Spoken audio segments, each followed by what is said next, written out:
How is it going? How's life? How's your family? So, welcome everyone to the 54th episode of the Dapper Gaming Podcast for March 30th. I got it right this week, Joe. I know I did. I double checked. I triple checked. I see it. quadruple checked. It's there. It's all The correct. date's right and everything. I know. Normally I get at least one wrong. Last week I got it right, but I saved the file that had a different name. What is happening? Why is my camera being all... Whatever. We'll figure it out. So, my camera is just being real skippy today. I don't know what's up. But, if you haven't noticed, we have a guest for the first time in a couple weeks. A very muscular one, I must say. Very beautiful one. This week we are joined by Tentacle Touchy He's a touchy one. Tentacle Touchy. Hi there. Sorry, it's late here. So what's it? It's just gone 3:30 in the morning here, so I'm a little unreceptive. But I'll try and make the best of this podcast opportunity. Yes, many thanks for staying up very late. Yes, thank you. I'm sorry about that. Jeez, It's fine. I'm what is usually wrong on with my webcam? this late anyway. That's unemployment for you people. Oh man, Yay! I've been unemployed for so many years now, but I'm in school, so I guess it's a little different. Oh, I dip in and out. Like, I left schooling maybe... Yeah, it's been over 2 years now, but I've been dipping in and out. That's the joys of the unstable market for you. But we're not here to dwell on that sort of shit. It's a gaming podcast, after all. Oh, I only wish people would email us weird things about their jobs and other things. I like delivery stories. They're great. So, for anyone who hasn't watched the show before, this is a gaming podcast. We talk about video games. What? Sometimes we talk about other things like movies. I didn't... RoboCop. RoboCop was a podcast, basically. Literally. So, Tentacle Touchy, why don't you tell us a little about yourself? Because, I mean, not everyone necessarily knows you. They probably do, but... There's a possibility they may or may not know me, but I am Tentacle Touchy. Unlike most of YouTube at the moment, I am yet another generic content creator. Because that's the flashy word a lot of YouTube reviewers use these days. But So the only if you- tentacle one. Yeah, I'm the only tentacled one. Not many people are willing to use a name like this. People, when they hear Tentacle Touchy, normally it's the wrong sort of genre, perhaps. Shall I say? That's When they about hear that sort of... Yeah. Tentacle Touchy, my channel, it focuses more on occasionally satirical, but mostly it attempts to do informative styles of reviews, top tens and all that generic jazz, if you will. You As you can also... see, I'm very enthusiastic about my own work, aren't I? Don't worry. You also do another show, though. You do yes, I've Tentacle got, Wrestling. Yes, over on Twitch TV, I host a bi-weekly wrestling show called Tentacle Wrestling. I take established and upcoming YouTube personalities and make them punch each other in the face because I assume that's what a lot of them want to do. I've certainly heard some stories, to say the least, about YouTubers and their petty drama, so it's a nice way to see that actually come to reality. I'll be honest. I would punch some YouTubers in the face. I managed What is actually... punching? You got kicking and scratching and clawing and steel chairs and all that dramatic stuff that comes with wrestling. So, I caught some of the show yesterday. I'm a little disappointed in that I actually wrestle. And so I'm like, damn it, why'd Jarrett have to lose it for us? I feel like a lot of the YouTubers in that wrestling show, their fake wrestlers are much better than they would really be as wrestlers. I think that's a fair judgment to pass. I wouldn't don't say know. as I'm a pretty many big people. tank.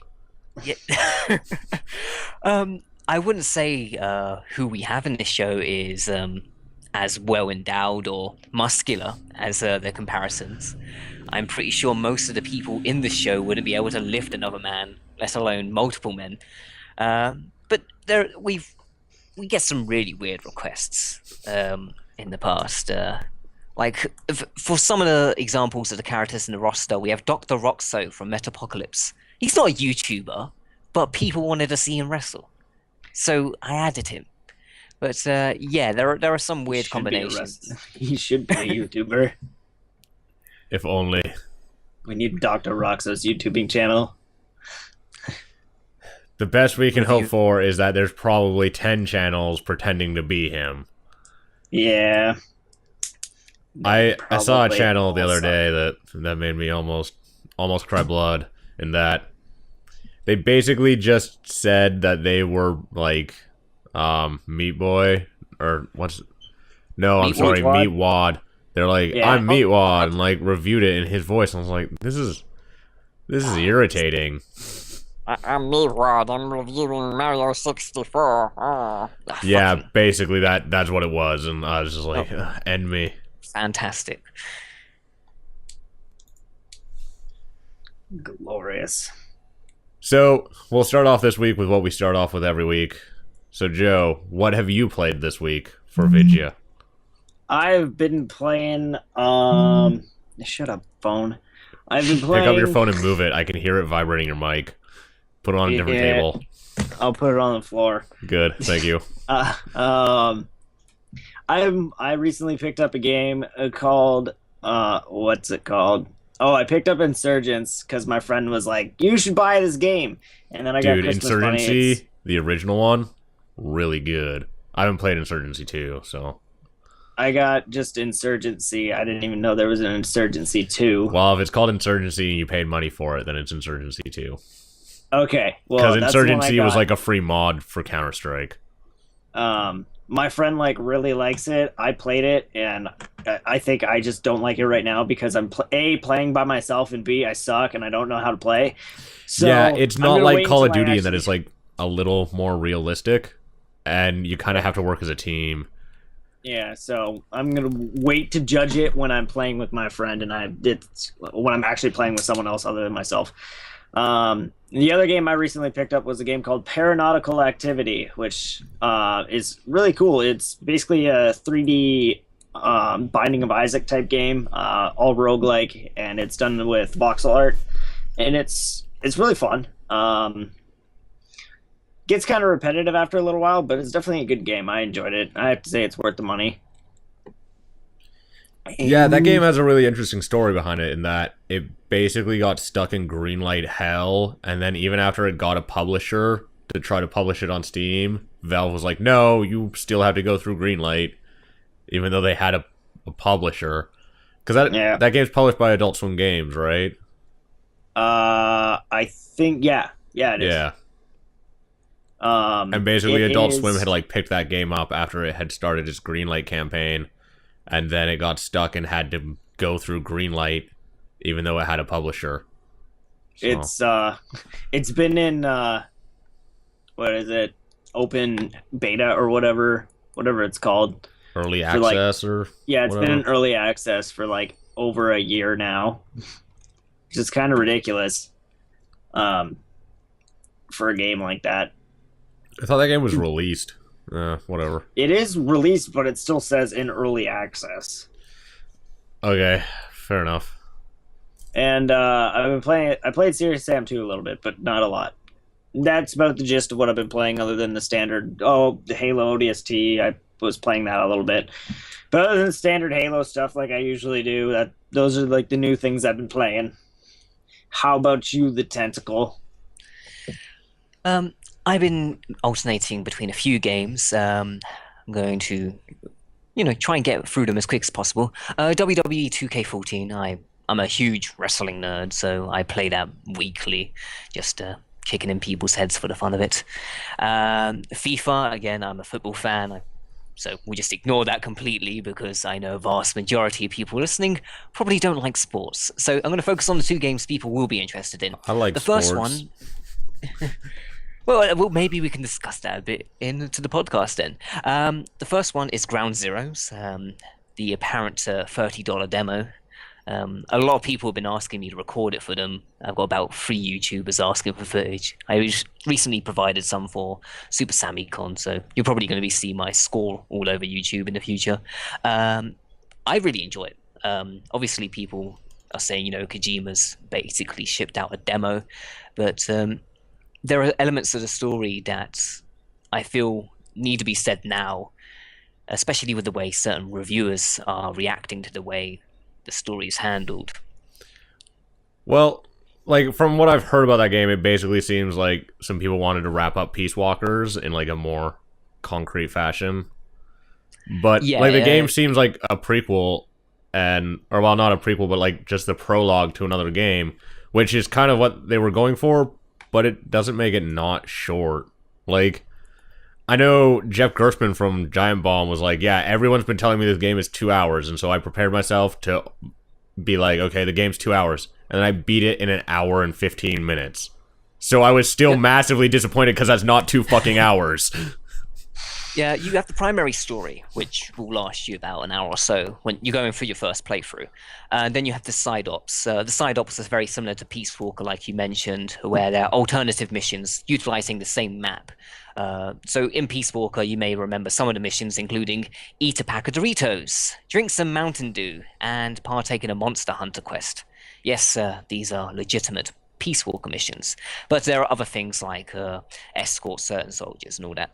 But in Ground Zeroes, they are alternative types of missions. So some are just rescuing all the soldiers, all the prisoners, and then there are other ones where it's requiring intel from inside the base. So there are that on top of the primary story, that stretches out over 2 hours. But there's tons of replay value into it. And as you mentioned, with the whole wrapping up the Peace Walker, obtaining all the tape files and finding all these side quest items does wrap up Peace Walker in a nice, neat package. So you're definitely spot on there with that prejudgment. And the final game is Dark Souls 2, which a fair few people have been complaining about as well, only for the graphic side of things, which is interesting. From what I've been playing, there are certain elements to the game which had issues in Dark Souls, but have been made worse in Dark Souls 2. Weight, for example, weaponry in Dark Souls, when you held a two-handed sword, it actually felt heavy, unless you leveled up your character an absurd amount so you can hold a two-handed sword. In Dark Souls 2, however, every weapon feels the same weight, so no matter how you roll in the game, it doesn't matter if you're holding a mace, a club, or a giant two-handed sword, it still feels the same. There are other issues at hand, but it's still been an enjoyable experience for what it is. And by enjoyable, raging at 3 a.m. and then having my dad look at me, asking why I'm shouting at 3 a.m. in the morning. I'm really excited for Dark Souls 2 to come out on PC, because I really like games like Dark Souls and Monster Hunter, just because the combat's so solid. But I've heard Dark Souls 2 is actually harder than Dark Souls 1. Enemies are far more aggressive. Yeah, but also the shield takes longer to recover. There's just more frames in raising your shield for a block than there is in Dark Souls 1.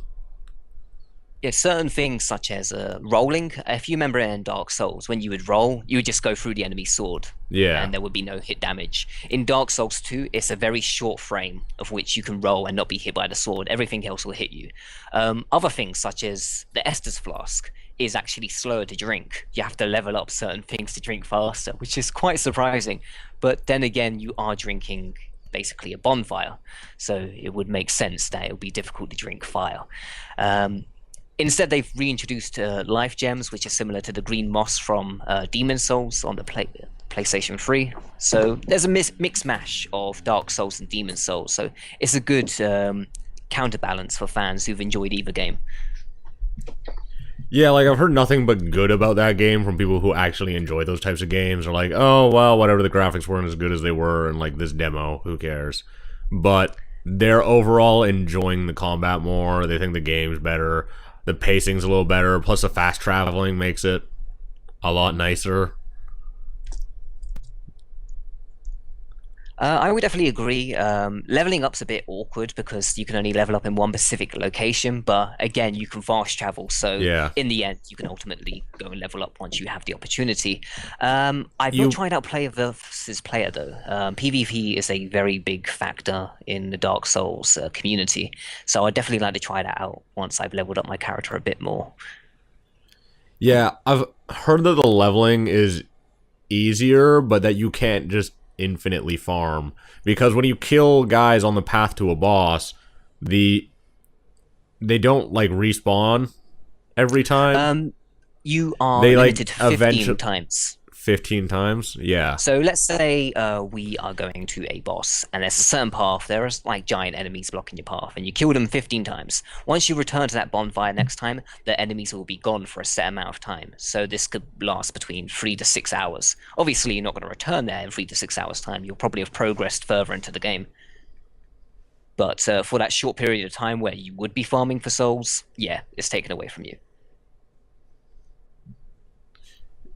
Yeah, I don't know. When I heard about it, they didn't know if it was a permanent thing yet. Just like the people who were talking about it, they didn't know if they just permanently never respawned or what was up with that. So Apparently, there are ways to make them respawn yeah, instantly, like by placing things into the bonfire. I think that makes the enemies more difficult, hence why they will return. But again, I'll have to investigate further once I've leveled up a bit better. yeah, that game is always, it's got so much in it that it's hard to not like read about it because you can't figure everything out on your own. I think that the DLC is a perfect example of that for Dark Souls 1, where there's no way you would know how to get to it otherwise, because it's like, go to this one place and curl in a ball and wait You're 5 taught minutes. early on. Yeah, you're taught early on in Dark Souls when you're fighting the Hydra. You can't go underwater. And then the DLC comes out and goes, yeah, but it's a small little tiny path, incy wincy tiny path. You can go in the water where the Hydra is, and that will take you to the DLC. No, Yeah, makes it's no sense. so bizarre. So, I guess I might as well say what I've been playing this week. Pretty much nothing. So, so I haven't really been home this week, which is real strange. Normally, I play way more games than Joe. Joe has played more games than me this week. I played Outlast with my girlfriend for like an hour and a half. And then I was like, nope, fuck this, I'm done. And she's like, yeah, I'm done too. And by play, I mean I played it, and she sat there and went, and like, when things came out. And then I got killed a couple times, so I was like, fuck it, I don't want to figure this out. So, we'll probably return to that. Yeah, that's what I played this week. That's all I played this week. Woo! Oh, that's a lie. I played Hearthstone and I played Path of Exile. I gotta play Path of Exile every week. I tried to get my girlfriend to play that. She doesn't really like it. So I went and I just farmed items again. And then I played a couple matches of Hearthstone against her because I hadn't played that in forever, and she likes that game. And then I beat her. So On the subject of Outlast, how far did you get in? I got to the showers, and then I unlocked that door, and then that big, huge dude burst into the security room, and, like, I ran into the vent. I tried to run back around, but he caught me because I didn't do it fast enough, and then I was Things like, will get a bit more strange onwards. yeah, I know things get much more strange, but to my knowledge, that's about, like, a third of the way in the game. Yes, it's Yeah. relatively short. It's not a super long game. It's only like 6 hours or something like that, right? But also a game like that, where a horror game, especially one where you can't fight, would be hard to keep that going for like 9 hours. You can't. Yeah, Shattered Memories. Oh wait. Yeah, you can't keep that just going forever. It just gets boring. Like, it stops being scary. I know that's one of the complaints that I heard about Outlast, is that it's not really scary 4 or 5 hours in. It's just frustrating, because all of the things that you want to do, you can't do, and you kind of have to just start waiting for people, and like it becomes kind of a stealth game, but not really. Like it's a mechanically weak stealth game, basically, instead of being a scary game. Ooh. But I mean, it's hard to keep a horror game going like that. Like, Outlast is a legitimately scary game, unlike, let's say, Resident Evil. Like, Resident Evil's a game about shooting zombies, not being scared. Well, you have to look back at the very first one on the PlayStation 1. Yeah, well... Almost a Jill sandwich. It's like, no. The horror was never there in the first place. That game made me The horror turn was off kind my of there. computer and cry myself to sleep. The original This was also Resident... when I was 8. Oh. The original Resident Evil, though, was kind of a horror game in that the controls were so bad that you actually felt like you were in danger. But let's say, like, Resident Evil 6... Oh, yeah. You're never in danger because it's so easy to shoot things. Resident Evil has such a weird tale about it because Capcom originally wanted the game to be a remake of Sweet Home for the Famicom. Sweet Home itself was based upon a Japanese horror movie, so a lot of the puzzles you experience within Resident Evil were from Sweet Home. So if you had played that years ago, which obviously no one would have, it's a Famicom game, you would actually experience some of those puzzles. But of course they couldn't get the rights to Sweet Home again, the movie, so they just made Resident Evil out of it. I did not know that. 101. Yeah. You learn something new every day. Exactly. But no, I guess Resident Evil has its moments, but when you look back at it, like especially the first two, there are some very camp aspects. I think that's the case of a lot of horror movies when you look back at them. Like the Chainsaw Massacre, the sequels. Oh, definitely the sequels. I forget which one it is. It's like the woman falls into a bathtub full of ice cubes, and this chainsaw gets stuck in between her legs. But it's not in between her legs, obviously. He's like trying to ram it into her. And there's like a guy with a bald patch. Fuck me. It's been too long since I've seen those movies. Man, with my girlfriend this week, we watched Tucker and Dale vs. Evil. Have you seen that? I've not seen many modern movies in quite some time. It came out before Cabin in the Woods, and it's kind of a funnier version of that. Like a bunch of college kids go out to the woods to go camping, and they run into these two like rednecks. They're not really rednecks; they're just like, I don't know, simple guys, and they're like going out to repair their cabin. And one of the girls, like from the college group, hurts herself and like falls in a lake, and so they rescue her and bring her back to their cabin and tell her friends to go get them. But instead her friends flip shit, think that they kidnapped them, and then try to murder Tucker and Dale, who are the two rednecks, and then they accidentally kill themselves.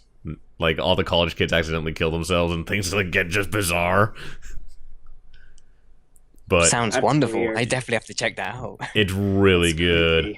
God, it's got that one guy. He's a comedian from the UK. He's got like red hair. He was in Firefly. He played the pilot in Firefly and Serenity. Oh, I know the one you're on about. Yes. Yeah. The name never ring to mind because I always compare him to. Fuck me, I forget his name. He was in. He voiced the guy in Wheatley. I always compare him to him for some reason, but never mind. It shows you how great we are with remembering names. Who needs them? It's always the case when you spot an old friend in the street and you just shout a random name and you don't know which one will work. Hey, Bob, Jim, Frank, Francis. Fuck it. Just keep walking. Alan Tudyk. Yep. Thank you. Tucker. Yep, that's the guy. That's the name. Tudyk. So, let's jump into some news. So, yeah. Dead Space #1, the original one, is free on Origin until May 3rd. So if you don't own that game, you should probably just go get it for free on Origin. I bought it for $1. You bought it for $1? Yep, for the Xbox. Well, now you can get it for PC for free until the 3rd of May. So you got to hold on. That means I have to use Origin. Oh. Yeah, I know. I already own it on Steam, so I'm like, I can just lol, don't care. Smooch it off of you. Yeah, I have it on Steam, and I have number 2, and I got number 3 for free because they're like, SimCity was really bad, so pick a game. I was like, finish off the trilogy. I've never played any of the Dead Space games. I just own them. I own Steam one of sales. them. I haven't played it yet. Steam sales, man. Steam sales. I think I bought 1 and 2 together in a pack for $4, and I was like, okay. And then I just never played them. I'll probably play them in the near future. I don't have like a computer that can handle Steam games, so I never divulge into the sales. Yet then I look at my console collection of games, and I'm like, even without Steam, I'm buying shit. Like I look at my shelf, and I've got things like Brink and Dead Island Riptide, and far worse things like Alien Colonial Marines, because it's like, it was cheap. What was I thinking at the time? It was cheap. That was it. I also have Brink. you and I can console each other in how awful that game was. Okay. It looked so good for so many months, and it wasn't even like it was a did. bad game. It just wasn't a great Good. game. To tell you how Like, it hyped wasn't up as good as Brink- you wanted it to be. I was so excited for Brink. I won a one-of-a-kind figure of the Anger, the lead character for the Rebels. Yeah. I got sent a shirt, right, from a Brink-focused forum that was Brink-themed and everything, approved by the publishers and all that bullshit, and the game just... Why? Why that? I mean, I'm thankful it's got bots, because that way, if I do a video on it in the future, I actually have people to play with still. I think that's at least one thing they were smart enough to do in the game. But everything else, no. It's not good. The only thing that every other game developer took from Brink was, why don't we take vaulting? Because after that, Call of Duty and Brink, Battlefield and all those games started using the vaulting mechanic that was in Brink. Yeah, because it was the coolest idea of Brink. Like, Brink had 3 really good ideas. Campaign being merged into multiplayer was a really cool idea. I don't think people were ready for it. I don't think that they told the best story in Brink. I think they could have done it better. But that's how Titanfall does their campaign, is that it's a multiplayer Titanfall's battle. campaign is a piece of fucking shit. Is it? Yes, it's horrible. It's the worst thing I've ever seen in my life when it comes to campaign. Oh. Yeah, Yeah, it's there's really one... bad. Actually, there's one thing that Brink did better in that aspect than for campaign than Titanfall does. So in Brink, if you went into the campaign and you lost, then you moved like backwards and you were in a new campaign map and you were like fighting the rebels, and it changed what the mission was, like what the next mission was going to be. But in Yeah, the Titanfall, story you continued. lose, and they're like, well, even though you lost the battle or you lost failed your mission, we managed to win the battle anyways, so miraculously, we're just going to move on. And so, like, even if you lose, you win, if that makes any sense. It's the American way. And so it's just like Titanfall's- they don't have the balls to tell you no, you don't get to continue. Like, it would make more sense if you Yeah. didn't get to continue. It doesn't make sense. They're just like, you lost, but here's the next mission. Titanfall's campaign makes me want to rip my eyes out. Yeah, and you have to play it Yep. because you unlock the 2 other mech bodies by playing it. But yeah, like the 3 things that Brink had really well was like the campaign idea was really good. I don't think it's been done well yet, but I think someone's going to do it well eventually. I think that's probably going to be where campaign goes to, is being like this online multiplayer experience that changes dependent on performance. Character customization in Brink was a huge thing. Like, your characters, you could make them really detailed and actually change them pretty substantially, which was nice. And then the third thing was that vaulting mechanic. And What was vaulting? what? What do you mean Like vaulting? jumping over objects while you're... So you mean the thing that Gears of War did like 5 years prior?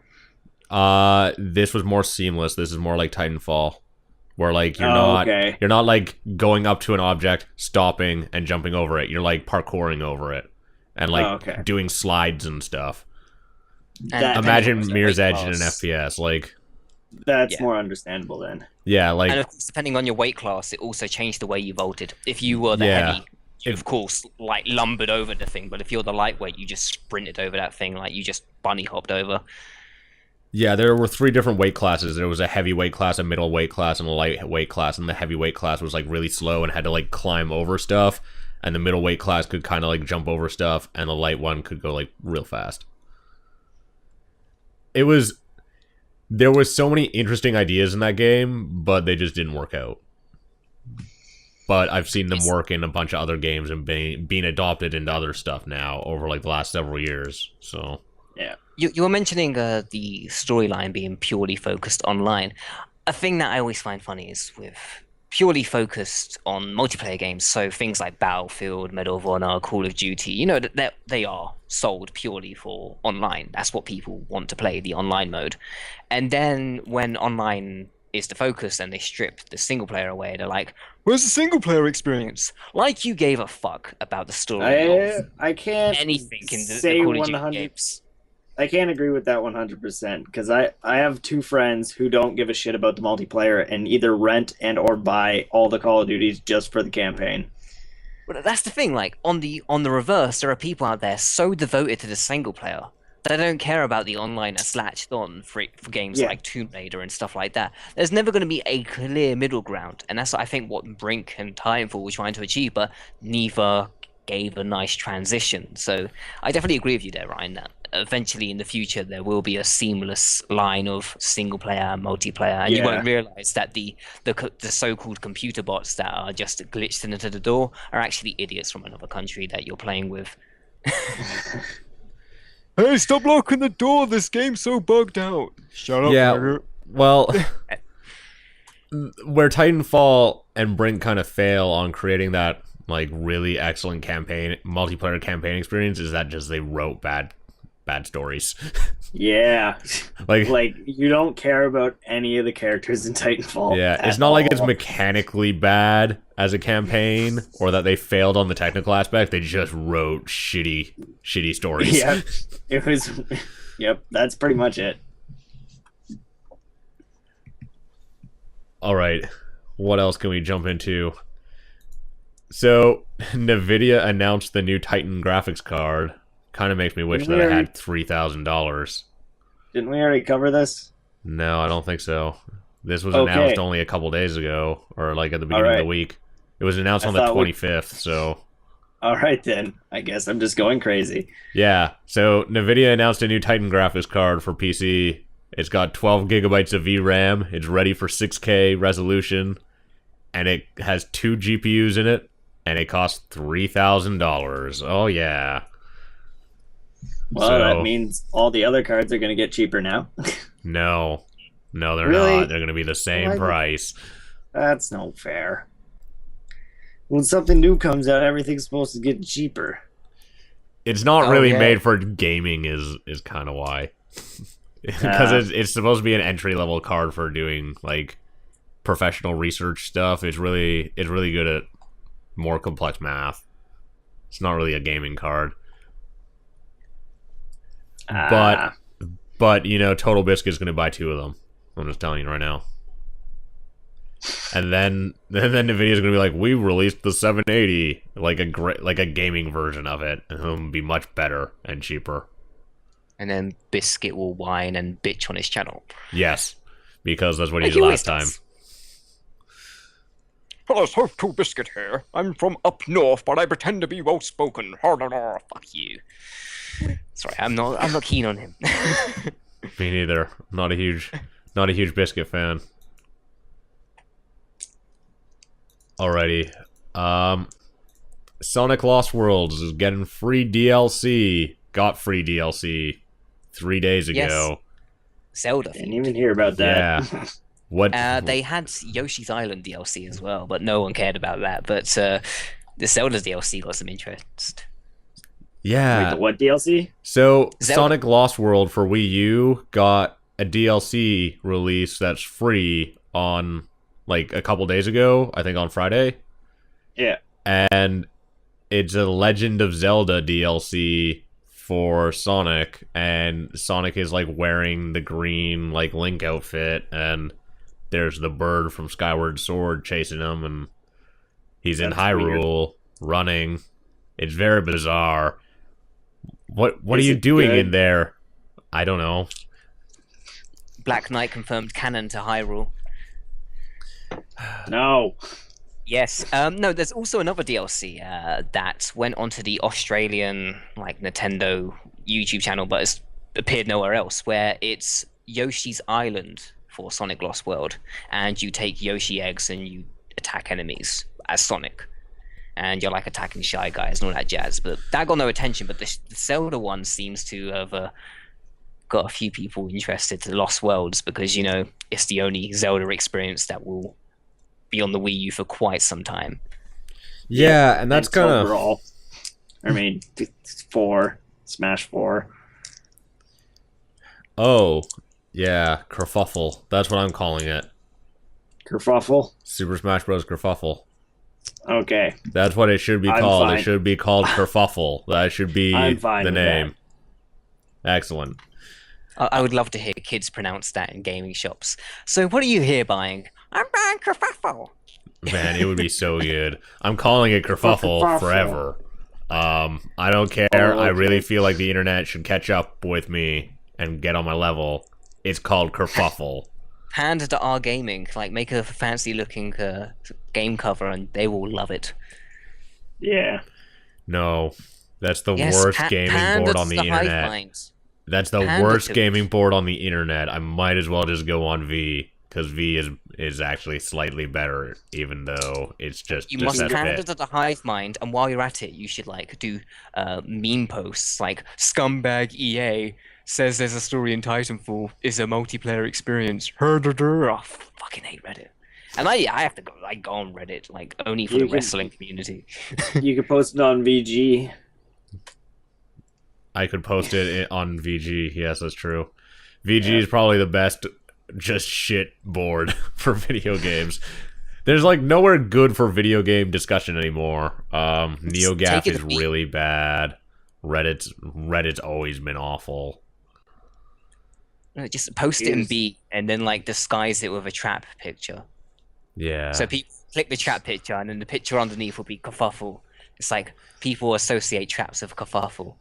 I don't know if that's what I want out of this. I think what we should all just agree is that we're going to call it kerfuffle. Yeah. That has been agreed Well, upon. Excellent. When I eventually review it, like most of the YouTube community, I will only refer to it as kerfuffle in the entire video, just for you. Thank you. So, oh God, I'm surprised that they haven't talked about a new Zelda game because, for the Wii U, only because last year they made it sound like they were pretty close to being done. It sounded like it would be a thing this year, and they haven't talked about it at all. Because they said they almost had something playable for E3, which was supposed to be 6 months ahead of their schedule, and they're like, "Yeah, we're making really quick progress," and then they They're just haven't probably talked waiting about for it. this E3 Probably. because it's not that far away, so they're probably like, "Oh, fuck, just wait till then." Well, I mean, that's what Ubisoft wanted to do with the new Assassin's Creed games, but then they didn't get to because someone leaked it. Yeah. So, I guess that's a segue into knowing that there's a new Assassin's Creed game exclusive to current gen consoles. By the way, current gen is Xbox One, PlayStation 4, PC. Yeah. Because we have to get over referring to them as next gen. They're not next gen. They're out. And the faster that everyone just rips that band-aid off, the better the internet will be. But there's a new Assassin's Creed game that's getting released. It looks okay. It's set in looked- France, unfortunately. The new Assassin's Creed game looks good. It's a visually stunning game, but it's another Assassin's Creed game, so I don't know if I can care. Yeah, I believe Yay. Ubisoft came forward and they said we'd be insane not to make a yearly installment of Assassin's Creed. Yeah, except that they're releasing 2 of them. So, Yeah, they're making 2 a year now. yeah. Did you hear that they also want to do this with Watch Dogs? They want to make Watch Dogs their next Assassin's Creed, so we'll have yearly Watch Dogs, one in Chicago, one in Illinois, and all all different parts of Chicago, and then eventually moved down to other parts of America. Oh joy! Yeah. I don't have the ability to play yearly franchises. I can't. I just don't have the interest. They don't hold me because they don't evolve enough quickly that I can justify playing it again. Like it might as well just be DLC. Because I'm in a game like Assassin's Creed, I could play another 3 hours of that game the next year, like 3 or 4 hours. But they're not 3 or 4 hours. They're 9 to 10, and I just don't give a shit. There's just not enough. I don't have enough cares. I like indie and rhythm games mostly, so I don't have to deal with that yearly shit. And I like Halo, and that doesn't come out yearly, so I'm okay with that. Yet. Halo's pretty much dead. They're definitely not gonna make that a yearly thing. But Halo Spartan Assault comes out on Steam in like fucking 4 days, so I'm excited for that. I heard that's just gonna be kind of meh. I don't care. It's Halo, and Isn't it's it the first Windows Halo 8 game on Steam. exclusive? Nope, they've changed it. Oh, okay. It didn't sell. That's the problem. Yeah, that's probably why they changed it, because there was no reason for it to be Windows 8 only. It came out on Windows 8, and then it came out on the 360, and now it's coming out on Steam. It wasn't even the Windows 4th of 8 April. only. It was Windows Surface. You needed a tablet PC for it. It was a touch it screen went Yeah, game. it's from like Surface- you needed a touchscreen to play it at first. Yeah, It went from bizarre. Surface to Windows 8 to Xbox One to Xbox 360, and now it's on Steam. Yep. The continuous cycle of, please, someone, just fucking buy this. Come on. I'll be One buying day. it. I'll be buying it. And Joe will be that one guy buying it, and everyone's like, it took you this long. We gave you the Xbox One. We gave you the Surface tablet and Windows 8. I don't No. fucking have a tablet, and I don't have Exactly. money to put on Microsoft my Xbox. doesn't quite realize this. Yeah. So just put it on Steam immediately, and you recoup your losses immediately. Yeah, I don't think that's going to be the case.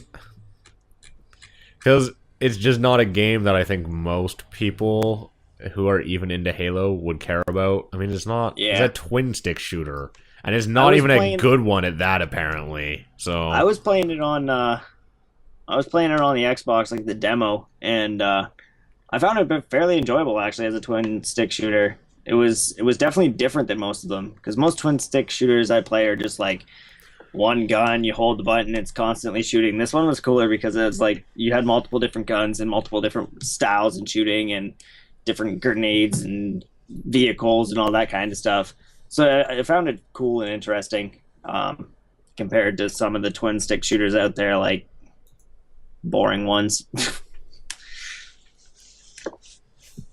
yeah. There's a few like twin stick shooters that I actually played that were pretty enjoyable in the last couple of years, though. That I was playing like on a tablet. I think that genre kind of works on tablets for whatever reason, like just using virtual Yeah, joysticks. But no one owns one. I own one. Okay. But I got it for cheap. Exactly. Yeah, I bought it so I could use it as a netbook, actually, not as a tablet, because it has a nice little keyboard that plugs into it, and that extends the battery life to be like 36 hours. So it was a sick deal. So Sounds worthwhile. yeah, well, it was only a couple $100. Fair enough. It's nice for when I'm like at school, because then I just put it in my backpack, walk around, like I have a break, fuck around on the internet for a couple hours, go to class. So let's move on to the big piece of news for this week. So I wonder what that could Facebook has bought Oculus VR for $2 billion. Just pissing that money away. It was very unexpected. You don't think that Oculus is going to work? The problem now is that Facebook owns it.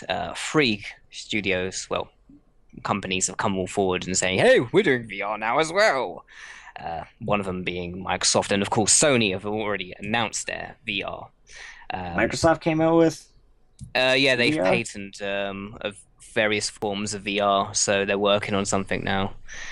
Okay. Yeah, the thing is Yeah. that like those pieces of hardware would be like for their consoles, and so I feel like Oculus has always been about the PC market, and I don't feel like I feel like the PC market would be more open to buying VR headsets than the console Almost market, certainly. especially the high-end PC market. Because the thing is that like the current dev kit, the 1080p ones that they just released, they're $350. And the thing is that a nice 1080p monitor is like $450. So, like, the cost of a VR headset is the cost of a nice monitor. But I think what's upset and scared a lot of people is the fact it was Facebook, of all companies, investing their money into it. Now, it's not a shock or even a surprise for many that, well, let's be fair, most people hate using Facebook as a form of social media. Sorry, not social media, social interaction. Yeah, because once your I'm parents sure- were on there, it wasn't cool. Yeah, that's the thing. Especially growing up, the early 2000s onwards, you had various forms of social media and networking, such as High Five, Bebo, MySpace, and all that nonsense. But it got to a point where it halted up Facebook and Twitter. There's been no competition. There's been nobody really trying to step up and replace them. So it's got to this point where people reluctantly use Facebook because it's the only means of contacting friends from a far out location, but they hate it in every way possible. It's like, oh, fucking friend request of someone from a high school I don't remember. I'll accept. But Facebook again. Who's the guy who owns it? He posted Mark like this Zuckerberg? big. Yeah, he posted this big like blog post about Oculus Rift and how he's looking forward to seeing it grow and everything. But not once did he mention video games in it. He was Well, talking to be about fair- how he looks forward to Facebook utilizing it for platforming various social medias and all that. It's like, great. I'm gonna have to log into Facebook to admit I want to play some fucking deprived 18-year-old game. Well, to be fair, that like Facebook isn't a gaming company; it's a information company, and so they're probably looking to expand into something that's not just gaming, because gaming's a pretty small market for a piece of very expensive hardware that has a lot more practical uses. I mean, you could think of, think of Oculus Rift for medical training, like for surgery and stuff. It's way better for any kind of like simulation training besides like the US military simulation training units, because those things cost tens of thousands of dollars. But like, you could think of that as like cheap training units. There's way more stuff that you can do with VR than just play games. And so the idea that I see why the gaming community is mad, but you're not going to make money off the gaming community because it's too small of a market. Yeah. I'm interested to see how involved Facebook becomes with this. Obviously, they invested money into Oculus Rift, and they obviously are aware of what Oculus Rift is achieving, especially, as you mentioned, with the price of how much each headset costs and everything. This is certainly going to be a piece of software that could ultimately change the way the industry works of games and all sorts of things. But how involved Facebook becomes with it will make or break the outcry and if it's worthwhile or not. Well, I think that a lot of the outcry comes because of the Kickstarter campaign. Like, a lot of the I guess accusations are that Oculus was never really about making the product. It was actually about developing an idea so that it could be acquired by another company for a substantial amount of money, and that they never intended to release the product, which obviously isn't true because they've released several versions of the dev kit, and it looks like the consumer version's coming out this year or maybe early next year. Like, you see Oculus in the news all the time because they're always doing stuff. If they were just looking to be acquired, they wouldn't have been manufacturing all this goddamn stuff. And there's a lot there, and it seems like VR is I think VR is going to be the next big step in gaming. Like, I think everyone's behind it. Like, just besides gamers are behind it, but also like developers are truly excited. This is the first time that I can think of something where developers and gamers are both equally excited for something. So,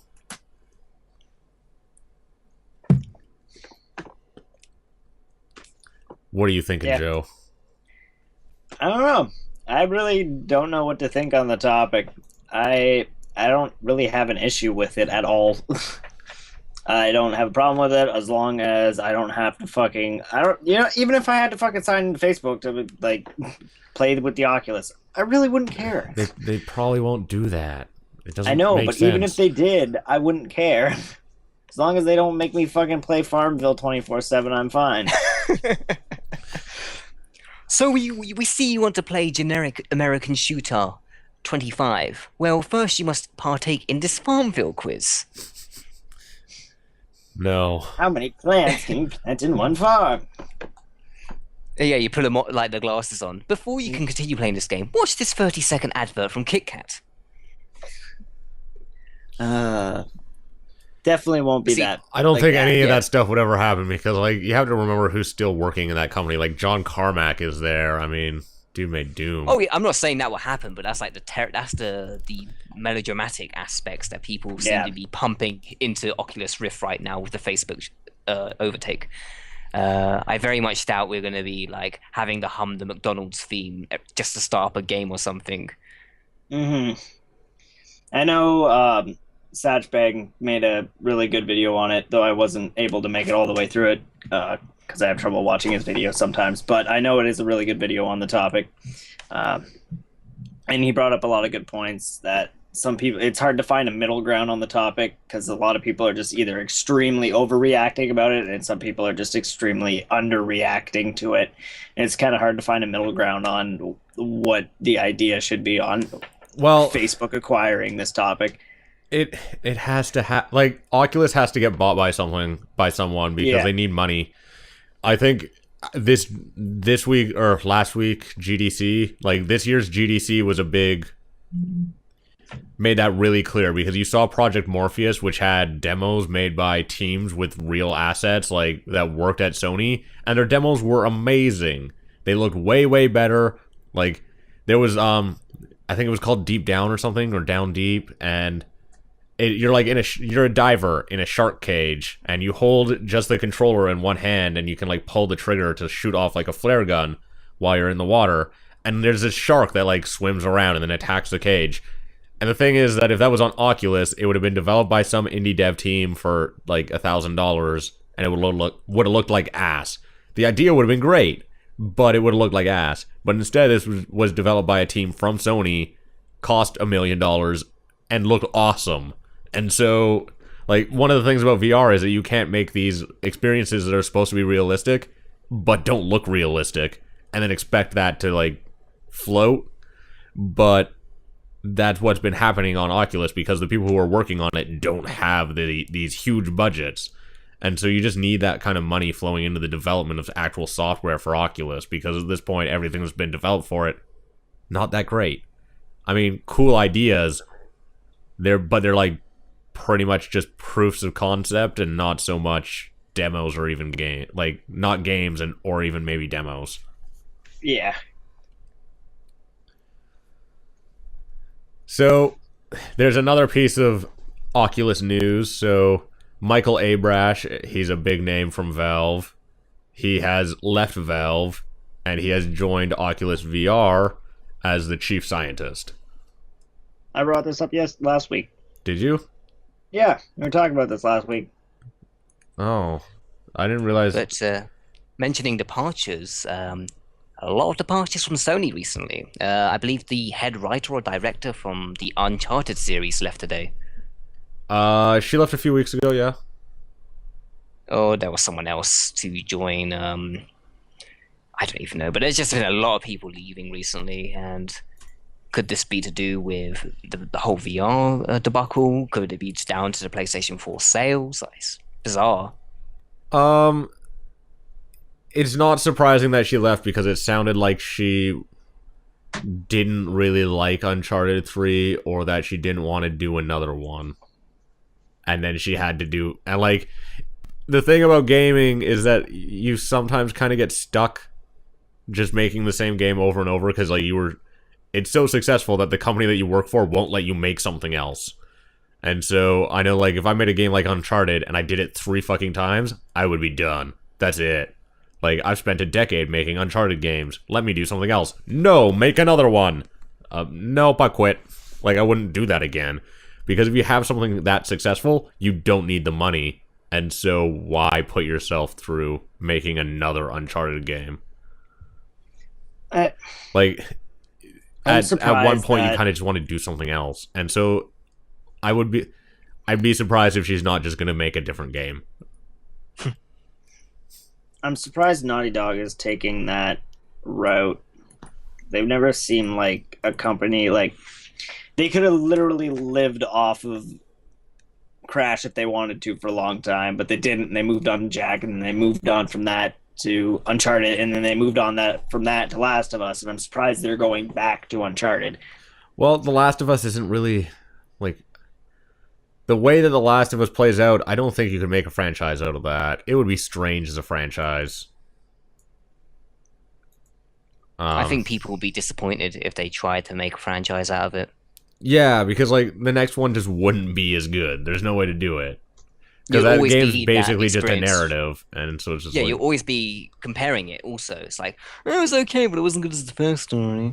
And it'll be always stuck in this horrible, limbo where it has to be compared to the others. Like, just try and make new experiences for people. And ultimately, people may enjoy them. Because, you know what, a lot of people seem to like Last of Us, so let them try something different. The year before that, the retelling of Walking Dead did really well. And the story's continuing from the perspective of another character. I won't say who, obviously, spoilers. But nevertheless, it's doing really well. Like, give people fresh stories to experience, not the same, "Hi, I'm American, and I've noticed you are either Arab or Russian, therefore I must kill you. Oh, we've also got an Englishman here, but he gets injured midway into the story, so don't worry about him." I'm sure that is the general gaming atmosphere for many AAA titles. And then on the flip side, almost every single indie game is the same. "Hi, we're using a generic pixel style, which we say is retro, but it's not quite retro, and we're going to use some high-tech techno music in the background. Enjoy." I can't handle that anymore. I don't want to play any more pixel art games. I like pixel art when it's done really, really well. No one ever fucking bothers to do it really well because it's hard. And then if they can't do it right, let's add bloom so everything goes a bit neon. Yeah. They all look the same. It's very gross. I have no enjoyment for it. So, this is about the time that we start wrapping up usually. We were not emailed any questions this week. And it doesn't seem like the chat has any, because it's kind of late. People probably want to go. But, so, we'll start wrapping it up. So, thank you, Tentacle Touchy, for coming on. It was great having you. You were a great guest. It was a privilege, man. Joe, thanks for finally making it. Yeah.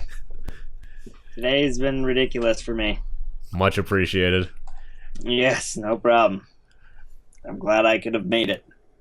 So, if you guys have any questions for future podcasts or just any general requests, maybe a funny story that you want to share, you can email me at ryan@dappergaming.com and we'll read literally anything on air.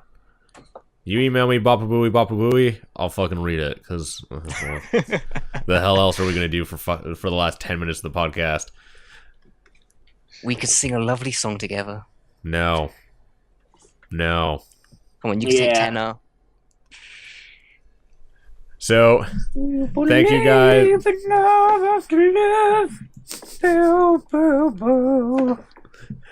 No, you're not gonna. No one's gonna. Okay. No. All right. No. No. And I'm alone. So, thank you, ladies and gentlemen, for watching the 54th episode of the Dapper Gaming Podcast for March 30th. Thank you, Tentacle Touchy, for staying up until like 5 a.m. It's coming up to Jesus. 5, yeah. It's fine. Thank you. Thank you very much. And And thank you for listening, everyone. remember Yay. to leave leave a review on iTunes or on Podomatic or on YouTube. Email me questions.